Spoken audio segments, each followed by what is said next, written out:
जाटों को कोई खत्म नहीं कर सकता, लिख लेना आप इस बात को, ऑफिशियली बोल रही हूँ, मैं जाट नेता रही हूँ। जाटों ने अपना नाश खुद किया, खुद कर रहे हैं, और उसका रीजन सिर्फ एक है कि जाटों में एकता नहीं थी, और कोई वजह नहीं इनमें, और इनका किसी ने कुछ नहीं किया।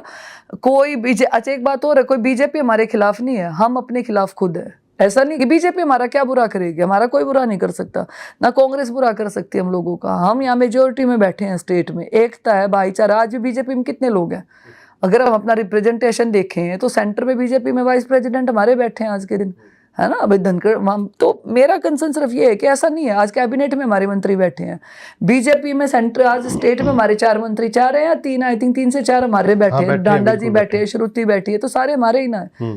जाट बीजेपी में भी है भाई, हर जगह जाट है, लेकिन मुद्दा एक्चुअली ना आइडियोलॉजी अलग होती है कि भाई कोई कांग्रेस को सपोर्ट करता है, कोई बीजेपी को करता है।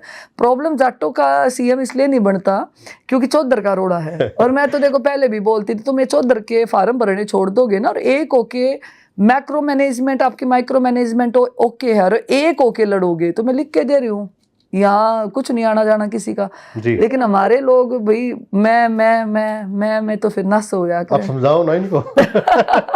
नहीं, मैंने इनको समझाना छोड़ दिया, इनका कोई नहीं समझा सकता। मैंने समझाना छोड़ा, और मैं इसी बात पे इसलिए आ रही हूँ, यही वजह है दुनिया बाहर निकलने लग गई। मैं आपको बताऊं, जब मैं विदेश मूव हुई थी, तो मैं जाने से पहले एक लेटर छोड़ के गई थी, एक पत्र मैंने लिखा था जो बहुत वायरल हुआ था मेरा देश छोड़ने का जो मेन मुख्य जो कारण था वो यही था कि हमारा जो समाज है ना, उस समाज में एकता बिल्कुल नहीं है।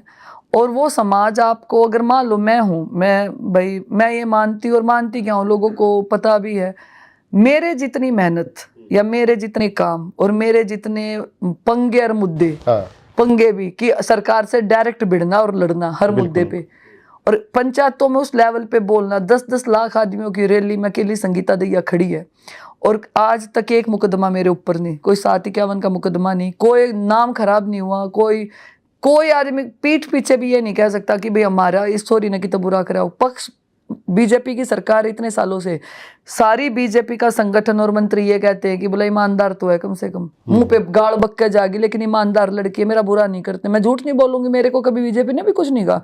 कोई मुद्दा हो गया, लड़ाई हुई, मेरी बीजेपी वालों से भी लड़ाई हुई, चाहे मैं सीएम के आगे जाके बैठ गई कि ये बसड़ है, सरकार को, संगठन को ये पता था कि ये लड़की ईमानदार है। तो ईमानदारी बहुत बड़ी चीज होती है। तो मेरा नेचर कैसा था, मैं मान लो जाटों को सपोर्ट करती हूँ, तो जाट भी गलत करेंगे तो मैं बोल लूंगी। लेकिन उसका रिवर्स क्या हुआ, मुझे बहुत धमकियां मिली। धमकी क्या मिली, मेरे को जान से मारने की धमकी दी, फिरौती मेरे से मंगवा दी। मेरे को तो इतनी धमकियां मिली है जिस किसी को नहीं मिल सकती। मतलब फिरौती भी आ गई फिरौती। मैंने पिछली बार आई थी जब इनको बता के भी गई सरकार को कि फिरौती मांग रहे हैं, बताओ कहाँ। मतलब इतने तो पैसे बिना कमा लिए भाई, फिरौती दे दूं। तो इतने अमीर हो आप, फिरौती भी मांग ली। दो गैंग ने मांगी, एक ने भी नहीं। मेरे ख्याल से तो दोनों का कोलोब्रेशन था, बोला पहले ना मांगी तो दूसरा भी मांग ले। तो चलती रहती हैं चीजें। बट मैं जाटों को ना बोल के गई थी कि समाज में बिखराव की वजह सिर्फ एक था, दूसरा सोशल मीडिया। हमारे जो यूथ है ना, हमारा जो यूथ है वो पावर पॉलिटिक्स में ज्यादा चला गया। मतलब कैसी पावर पॉलिटिक्स है, दूसरे वाली। आज आप देखना, सबसे ज्यादा क्रिमिनल हमारे हैं, नशे में हम लोग चले गए, दिखावे में हम लोग चले गए, हम लोग पढ़ाई छोड़ के हम लोग ज्यादा चीजों में उलझ गए। तो यही वजह है जी खत्म होने का ना, और कोई चक्कर नहीं। खत्म नहीं तो देखो कोई नहीं कर सकता, लेकिन वो जो थी ना, हमारा जो एक टोरा था, वो सच में खत्म हो गया, वो खत्म हो गया। जो आपकी लाइफस्टाइल है वो काफी मॉडर्न है। जी जी। अब तो आप चलो यूके में हो, जब हरियाणा में थे तो फिर बोलते नहीं थे, इन चीजों को झेलना पड़ा आप लोगों को? मैं तो यूट्यूब पे आज भी वीडियो पड़ी होगी, ट्रोल करते रहते थे, अब भी करते हैं।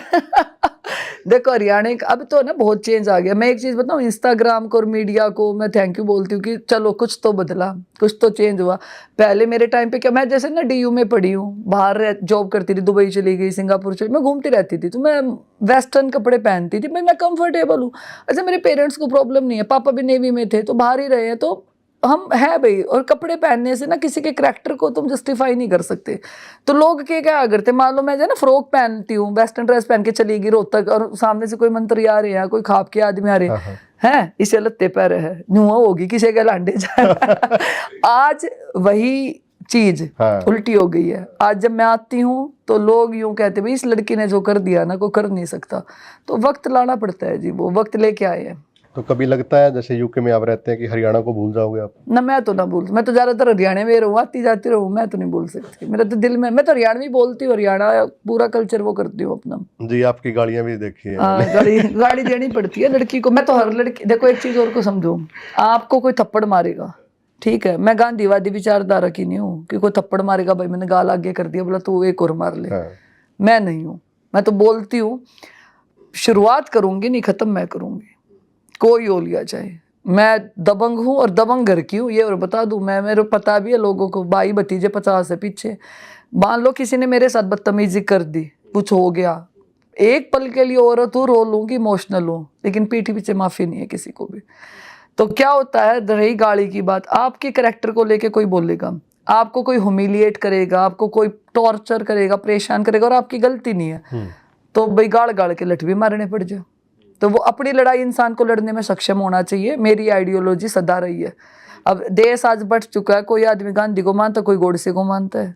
तो भाई एक बात और है, जब पूरे देश में विचारों की लड़ाई चल रही है ना, सबकी अपनी आइडियोलॉजी है। तो मेरी आइडियोलॉजी भी ये है कि जी देखो, गलत किसी गरीब का करो मत, बुरा मत बोलो, बुरा मत कहो, लेकिन कोई आपने गणा दुखी करे तो फिर भाई तेरा जैसे दिल करे आ जा, फिर हम उस विचारधारा के लोग हैं।